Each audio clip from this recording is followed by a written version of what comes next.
सहजानंद स्वामी महाराज की जय जय जय। धाम धमी मुक्तो की जय जय जय। मुक्ताक्षर पुरुषोत्तम की जय जय जय। जे उत्पत्ति तथा स्थिति लय करे वेदो स्तुति उच्चरे। जे नरोम सुचिद्रमाणु समा ब्रह्मांड कोटि परे। माया काल रवि शशि सुरगणो अज्ञान लोपेक्षण। एवाक्षर धाम नाधिपति श्री स्वामी नारायण।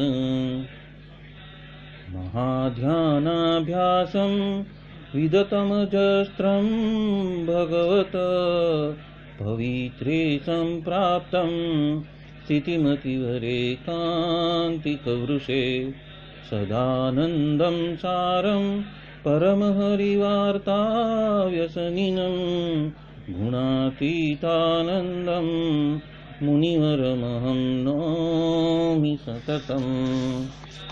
अनेकेभ्यो सद्भ्यो विमलहरिविज्ञान ददतं। भुविर्ब्राह्मी विद्या हरिवचनरूपामुदयतं। हरिध्यानासक्तं शुभगणमनाद्यक्षरमहं। गुणातीतानन्दं सकलगुरुमुदे मुनिवरम्। वाणी अमृत थी भरी मधुसमी संजीवनी लोकमा। दृष्टि मां भरी दिव्यता निरखता सुदिव्य भक्तो वधा। हय्ये तबर्यु मिठू जननी सुने हास्य मुखे वस्यों। ते श्री ज्ञान योगिराज गुरुने नित्य नमो भावसु। जेनी अमृतवाणी तो वही रही साक्षात महिमा रूपे। जेनी ब्राह्मी स्थिति अहोलिन करे शुभव्यक्षर पदे। शरणागत निज अल्प जीव सहुना श्रेयार्थ तत्पर रहे। काका स्नेहल सिंधु दिव्य विभुने हयो तो वंदन करे। क्षिप शांत प्रशांत सागर समा साधु गुणे जे शोभता। जेना दर्शन ने समागम थकी शांति सहु पामता। जे छे मानस पुत्र काकादिना ने भजन मालिन रहे।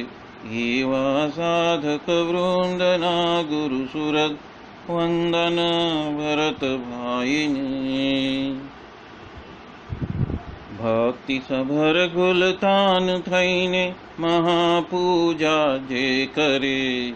अनुवृत्ति अद्भुत जाळवी रिजया काकाजीने। मलकंतु मुख पुलकित हय्यो युवानो ने जे गमे। एवा सुरद भुलकु विरल वंदन अहो असी भाईने। ब्रह्मरूप निजने मानता वळी श्रीजी हय्ये धारता। जे मस्त रहीने प्रभु भजन मा सुरद भाव धारता। महिमा सभर दासत्व छलके जीवन माछे सहजता। काका स्वरूप दिन कर विभु संभारवा मा धन्यता। यत् सत्येन जगत् सत्यं यत् प्रकाशेन भाति तत्। यदानन्देन नन्दन्ति तस्मै श्री गुरुवे नमः। ध्यानमूलं गुरोर्मूर्ति पूजामूलं गुरोर्पदं मन्त्रमूलं गुरुर्वाक्यं मोक्षमूलं गुरो कृपा। सहजानंद स्वामी महाराज की जय जय जय। अनादि मूल अक्षर मूर्ति सद्गुरु श्री गुणातीतानंद स्वामी की बातें, प्रकरण 6, सर्वदेशी समझन, बात 112वीं। स्वामीनारायण हरे स्वामी बात करते हैं, आचार्य वगैरह अधिक जो 4 हैं उनका तो अवगुण आए वो सबसे बड़ा पाप है, और अन्य तो अनेक स्वभाव के वजह से तो पाप तो होता है, पर ये पाप तो पाप का मूल है। तो इस पाप के बारे में यदि पुण्य की बुद्धि हो जाए, मतलब कि विपरीत बुद्धि हो जाए, और साधु के बारे में असाधु की बुद्धि हो जाए, तत्पश्चात द्रोह हो जाता है, और तत्पश्चात उसके जीव का तो नाश था, ऐसा ही है। इसलिए बारंबार कहने का तात्पर्य यही है कि ये बात हैया में रखकर ही किसी भी दिन अवगुण के मार्ग पे चढ़ना नहीं, और उनकी सेवा हो तो कर लेनी, और नहीं तो हाथ जोड़कर क्षमा याचना कर लेनी, पर अवगुण तो नहीं लेना, ऐसा हमारा सिद्धांत है। तो वो आपको बताया। आगे कहते हैं, पीपा पाप न कीजिए तो धर्म किया सो वार, जो किसी का लिया नहीं तो दिया वार हजार।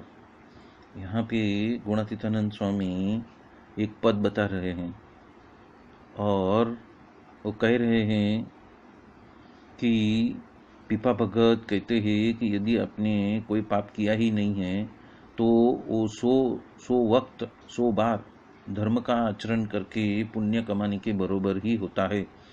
यदि हमने किसी का भी गलत रीत से कुछ भी हम ले नहीं लेते हैं तो 1000 वक्त हमने उसको दिया बराबर ही गिना जाता है। वो बात यहाँ पे गुणातीतानंद स्वामी कह रहे हैं। मतलब यहाँ पे जो पाप की जो परिभाषा है वो क्या है कि आचार्य आदि मतलब कि साधु की, मंदिर की, आचार्य की और सत्संगी की सेवा करनी, वो तो वृद्धि का दृष्टांत है। और यदि द्रोह हो जाता है तो जीव का नाश होता है। तो वो सेवा वो क्या है, तो भक्त्यानुवृत्ता अनुवृत्ति वही सेवा है। तो यहाँ पे जो बात की है कि भक्त्यानुवृत्त्या, मतलब कि यहाँ पे भागवत के 5म स्कंद का 5म अध्याय का 10वां श्लोक दिया है, और उसमें उस श्लोक में इस तरह से है कि हंसे गुरो मयि भक्त्यानुवृत्त्या वितृष्णया द्वंद्वतितिक्षया च सर्वत्र जंतोर्व्यसना वगत्या जिज्ञासया तपसे हानि वृत्तया। तो यहाँ पे जो बात कही है वो ये है कि ऋषभदेव भगवान जो हो गए वो अपने पुत्र को कहते हैं कि हे पुत्र, हंस के समान विवेक वाले गुरु के बारे में तथा परमात्मा के बारे में उनकी अनुवृत्ति का पालन करने के लिए रूप भक्ति के माध्यम से तृष्णा का त्याग करके सुख दुखादि धंधों को सहन कर लेने से इस लोक स्वर्गलोक सभी जगह पे जीवों को तो दुख है, ऐसी प्रतीति होने से और तत्व की जिज्ञासा की वजह से, तब से काम्य कर्म तजने की वजह से और मेरी कथा करने से सभी बंधनों के कारण रूप अहंकार से मुक्त होकर परम पद को प्राप्त कर लेना। और यही भक्त की वृत्ति इसी तरह की होनी चाहिए। उसका जो एक बंधारण है वो बंधारण इस श्लोक में दिया है कि भक्त को किस तरह से भक्ति करनी है और परमात्मा के बारे में उनकी अनुवृत्ति का पालन करने के लिए कैसी कैसी अवस्थाओं में से उसको पास होना है, और उस वजह से ऐसी स्थिति को ऐसे सभी प्रसंगों में से पास होकर ही वो अहंकार मुक्त होकर परम पद को प्राप्त कर सकता है। उसकी बात यहाँ पे कही है। और वो कहते हैं कि सेवा क्या है, तो कि यही जो अभी बताया जो श्लोक के अंदर भक्त्यानुवृत्ता, ऐसी अनुवृत्ति से ही सेवा करते रहना, तो इस हिसाब से ही हमें पूरा जीवन व्यतीत करना है, इस साधु के संग से, इस साधु के, इस शास्त्र से, इस मंदिर के और इस परंपरा के संबंध से हमें इसी तरह से अपना जीवन व्यतीत करना है। और अवगुण तो कभी भी लेना नहीं है, वो बात यहाँ पे गुणातीतानंद स्वामी हम सबको बता रहे हैं। और प्रकरण 6 की 82वीं बात में भी यही सिद्धांत समझाया हुआ है, 104 और 106 की बात में भी यही सिद्धांत समझाया हुआ है, और उसका तो वीडियो आगे बनाया हुआ है। और जब उसमें प्रकरण 6 की 133वीं बात आएगी तब भी हम इसी टॉपिक पे विगतवार से, विस्तृत रूप से उसकी चिंतन मनन हम करेंगे। तो यही बात जो है कि हमें कभी किसी का इस सत्संग में या तो इस संप्रदाय में किसी का अवगुण आना ही नहीं देना है, उस पथ पे चलना ही नहीं है। तो उस पथ की जो बुद्धि है, कि जो विपरीत बुद्धि हमारी हो जाती है, मनुष्य भाव हम साधु के अंदर लेकर आते हैं या तो सत्संगी के अंदर लेकर आते हैं, तो वो जो बुद्धि है उसका मार्ग बदल देना है और किसी का भी अवगुण लेना ही नहीं है। वो बात यहाँ पे गुणातीतानंद स्वामी हमें बार बार कह रहे हैं। गुणातीतानंद स्वामी ने ये शब्द का इस्तेमाल किया है, बारंबार कहने का तात्पर्य क्या है, मतलब कि हमें हयामी के अंदर उसको एकदम रट्ट लगा देना है कि कभी भी किसी का यहाँ पे अवगुण लेना ही नहीं है, और हमारी वृत्तियों को उस और यदि मुड़ता दिखाई दे तो हमें उसको वापस अपने मूल रास्ते पर लेके आके हमें हमारा ही जो कसर है, हमारा ही दोष है, उसके ऊपर ही कार्य करना है, पर अन्य का अभाव या तो दोष देखना ही नहीं है। वो बात यहाँ पे गुणातीतानंद स्वामी हम सबको बता रहे हैं।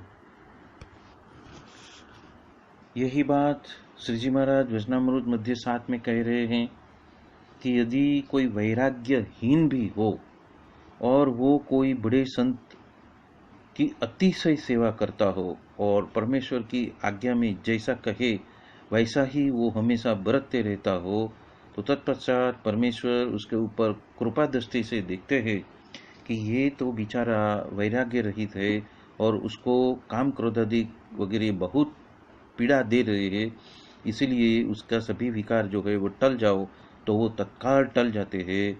और साधन के वजह से तो बहुत अनंत समय तक मेहनत करने के बावजूद भी अनेक जन्म टल जाए फिर भी या तो दूसरे जन्म में वो टलते रहे, और तुरंत तो जो विकार मात्र टलते हैं वो तो परमेश्वर की कृपा के वजह से ही टल जाते हैं। ये बात यहाँ पे गुणातीतानंद स्वामी हम सबको बता रहे हैं। उपरांत वचनामृत मध्य 25 में भी श्री जी महाराज कहते हैं कि जिसको भगवान तथा भगवान के संत की सेवा करने का ही व्यसन हो चुका हो और उसके बिना तो एक क्षण मात्र भी वो रह नहीं सकते, तो उसके अंतःकरण की जो मलिनता और वासना जो है वो तो सर्वे नाश हो जाती है। उपरांत वचनामृत वरताल 5 में भी श्री जी महाराज स्वयं कह रहे हैं कि ऐसी रीत से भगवान उस उत्तम लक्षण वाले जो संत है उसके प्रति अति प्रेमी करके जो भक्त उनकी सेवा में जुड़ जाता है, तो कनिष्ठ भक्त हो और यदि वो 2 जन्म में या फिर 4 जन्म में या तो 10 जन्म में या तो 100 जन्म लेकर वो यदि उत्तम भक्त जैसा होने वाला होगा, तो वो इसी जन्म में उत्तम भक्त बन जाएगा। और ऐसा तो भगवान और उस भगवान के भक्त उसकी एक सरखी सेवा करिया का, एक सरखी निरंतर सेवा करने का ये फल है, ऐसा श्री जी महाराज हम सबको बता रहे हैं। पुरुषोत्तम बोलिया प्रीति में 13/12वीं बात में श्री जी महाराज ने स्वयं कहा है कि ध्यान करे फिर भी सेवा में तान न हो तो वो ध्यान मिथ्या है, और समाधि है, ध्यान है, धारणा है, जप तप है, तीर्थ है, दान पुण्य है और आत्मनिष्ठा, ये सभी साधनों का फल क्या है? सेवा है। आपने इस जन्म तलक जितनी भी ये सब क्रियाएं, धार्मिक क्रियाएं की हुई है, उस सब का फल क्या है कि हमें भगवान, संत और भगवान के भक्त की हमें सेवा प्राप्त हुई है, हमें मंदिर की सेवा प्राप्त हुई है। और सेवा बिना के साधन वो तो फल बिना के वृक्ष जैसे हैं। तो वही हमारे लिए उत्तम मार्ग है। वो बात यहाँ पे गुणातीतानंद स्वामी हम सबको और श्री जी महाराज हम सबको बता रहे हैं। पुरुषोत्तम बोले पृथ्वी में 15/16 में कहा गया है कि सत्पुरुष की सेवा वही स्वयं में मोक्ष है। मोक्ष का दूसरा कोई अर्थ नहीं है। ऐसे समझने वाले तो बहुत जूझ है, और ऐसा समझकर सत्पुरुष की सेवा करते रहे तो उसको ही मुक्त जानना। और ऐसे सत्पुरुष की सेवा की वजह से मोक्ष पक्ष से पण अधिक उसको माना गया है। स्वार्थ से सेवा करे तो उसको तो आधुनिक मनुष्य ही जानना, पर जो निष्काम रूप से सेवा करता है वो इसी वक्त में ही वो मोक्ष की प्राप्ति उसको हो चुकी है, ऐसा मानना। यदि सेवा करने के बजाय जिस वक्त यदि बुद्धि विपरीत हो जाती है तो उसके वजह से द्रोह हो जाता है, किसी का अहित हो जाता है, तो जीव का नाश हो जाता है। और यही बात श्री जी महाराज ने वचनामृत वरताल 11 में भी कहा है कि पर्वत यानी दूसरा ऐसा जो कोई जड़ देह आ जाता है, उसमें किसी भी काल में जीव का कल्याण होता ही नहीं है, इसलिए तो उसका जीव का नाश हो गया, ऐसा हम कह सकते हैं। उपरांत श्री जी महाराज वचनामृत अंत्य 12 में ये बात कह रहे हैं कि जो भगवान या तो फिर भगवान के भक्त का द्रोह का करने वाला हो और उसका जीव भी एक नकारा जैसा हो जाता है। नकारा जैसा माने क्या कि कोई दिन वो स्वयं के कल्याण का उपाय को वो स्वयं कर ही नहीं सके, यानी कि उसकी बुद्धि ही इतनी भ्रष्ट हो जाती है कि वो अपने कल्याण के बारे में सोच ही नहीं सकता है। इसीलिए भी ऐसे जीव का नाश हो गया, ऐसा जानना। ये बात यहाँ पे श्री जी महाराज भी हमें बता रहे हैं। प्रकरण 1 की 111वीं बात में भी गुणातीतानंद स्वामी कहते हैं कि बड़े साधु संतों को क्या कराने का तान है, वो हम कैसे समझ सकते हैं, ऐसा प्रश्न पूछा। तब तो वरताल का 16वां वचनामृत पढ़वा कर वो कहने लगी कि इसमें जो कहा है ऐसा ही हमें कराना है। वो क्या है तो कि भगवान का भजन और भगवान के भक्त का संग, ये दो ही रहस्य और उसका अभिप्राय है। तो उसको लेकर वो उसके पीछे पड़ जाए, मतलब कि ओतप्रोत हो जाए, तो राजी होने को कहाँ देर लगती है। इसीलिए जिसको राजी करना है उसको तो इस दो बातों में ओतप्रोत हो जाना, भगवान का भजन और भगवान के भक्त का संग, ये दो बात करने से हमारा आत्यंतिक कल्याण की पथ पर हम चल सकते हैं। प्रकरण 2 की 62वीं बात में तो गुणातीतानंद स्वामी कहते हैं कि शास्त्र में और सत्पुरुष में जिस तरह से बताया हुआ है, तो ऐसा है कि बड़े बड़े संत महात्मा जब राजी होते हैं तो हमारा सब काम हो जाता है। तो पहला तो उनको राजी करने के लिए उनको यदि कोई पदार्थ चाहिए तो देना, दूसरा उसके देह की सेवा करनी, तीसरा उसके आगे हाथ जोड़कर विनय से हमें हाजिर होना, और चौथा जो उसकी अनुवृत्ति है, और उसकी अनुवृत्ति में तो सभी बात आ जाती है और उसके जैसा तो अन्य कुछ भी है ही नहीं। ये बात यहाँ पे गुणातीतानंद स्वामी हम सबको बता रहे हैं। यहाँ पे अनुवृत्ति यानी कि उनकी मर्जी के जान लेना और उनकी मर्जी के हिसाब से ही हमें व्यवहार और वर्तन करना है और सेवा करनी है, ये बात यहाँ पे बताई हुई है। प्रकरण 2 की 100वीं बात में गुणातीतानंद स्वामी कहते हैं कि बड़े बड़े साधु संतों का समागम करना, और यदि वो सेवा करने को कहे तो वो सभी में मुख्य सेवा वो क्या है तो कि बड़े एकांतिक की अनुवृत्ति को पहचान कर उसको मन कर्म वचन से उनकी मर्जी के हिसाब से सेवा करनी, और ऐसी कोई अन्य सेवा है ही नहीं। यही सबसे बड़ी सेवा है कि उनकी अनुवृत्ति के हिसाब से ही मन कर्म वचन हमारा करके रख देना। वो बात यहाँ पे गुणातीतानंद स्वामी हम सबको बता रहे हैं। प्रकरण 2 की 138वीं बात में गुणातीतानंद स्वामी कहते हैं कि यदि भगवान में मन न रहे तो निरंतर कथा वार्ता करते रहनी, और कथा वार्ता में करने के लिए निरंतर ऐसा संग चाहिए, नहीं तो ऐसा हो नहीं सकता है। तो इसलिए भगवान कहते हैं कि सिद्धांत तो वही है कि भगवान में मन निरंतर रखना, वही करना है, और यदि वो मरणीय होता है तो ही वो बात सिद्ध हो सकती है। ये बात यहाँ पे गुणातीतानंद स्वामी हम सबको बता रहे हैं। बोलो सहिजानंद स्वामी महाराज की जय जय जय। धाम धमी मुक्तो की जय जय जय। सर्वगुणातीत स्वरूपों की जय जय जय। मुक्त अक्षर पुरुषोत्तम की जय जय जय। आप सभी को जय स्वामीनारायण।